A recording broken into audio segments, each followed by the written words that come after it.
Shabbat Shalom, Rabbi Stagner. I hope you're doing well. Thank you for the opportunity to share a story today.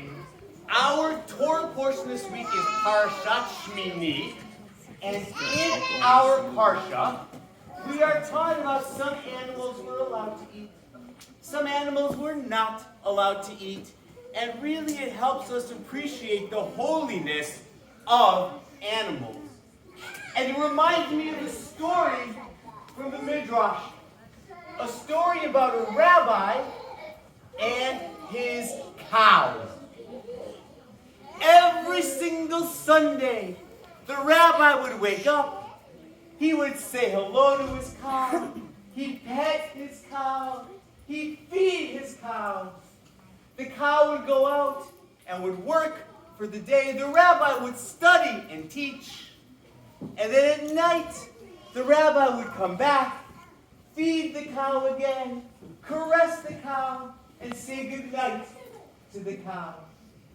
And this would happen on Sunday, and Monday, and Tuesday, and Wednesday, and Thursday.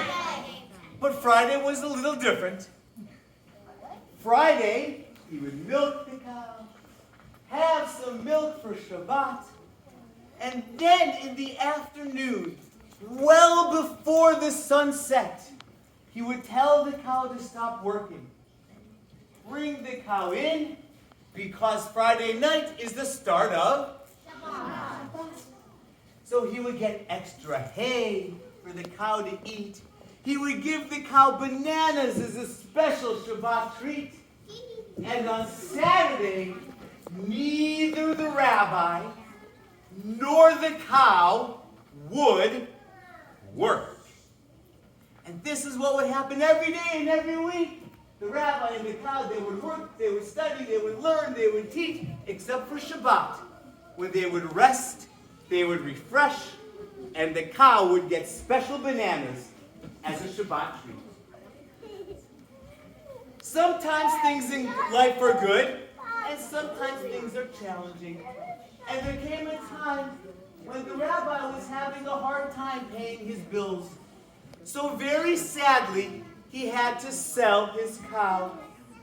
And he looked around very, very hard to find someone who would treat the cow well. And unfortunately, he sold his cow. And the days were sad for the rabbi. And it came to be a couple of weeks later, a few weeks later, that the person who bought the cow comes back very angry to the rabbi. "Rabbi," he said, "you sold me a broken cow. The cow doesn't do its job. 6 days of the week, the cow is great. On Sunday, and on Monday, and on Tuesday, and on Thursday. The cow would work really hard. But then it's Saturday. The cow does nothing. I've tried talking to the cow. I've tried giving it extra food. I've tried hitting the cow. Nothing. It refuses to do a day of work. I want my money back." The rabbi said, "I think I know what the problem is. Let me go talk to the cow." So the rabbi goes back, goes over to his cow, strokes its head gently and says, "Dear cow, for years and years you served me loyally. And I am a Jew and I celebrate Shabbat.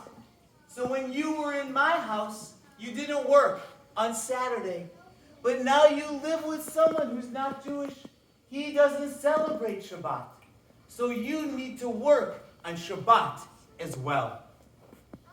And the person who got the cow heard this and thought to themselves, "Look, if a cow knows the holiness of Shabbat, maybe there's something special about Shabbat that I can learn as well." And indeed, this new person who had the cow then began to learn about Shabbat from the cow. I was thinking about this for Parashat Shmini because here at MJDS we have so many wonderful teachers. We have teachers, we have staff people, we have parents. We get to learn from each other. And when we think about animals, my hope and bracha for each one of us this Shabbat and this week is that we get to learn something from animals as well. So find an animal. Maybe it's a pet. Maybe it's a bug outside. Or you can come to my house because I have chickens in the backyard. And find something special we can learn from animals. And we can all celebrate Shabbat together. Shabbat Shalom. Yes, chickens. Shabbat Shalom. Shabbat Shalom.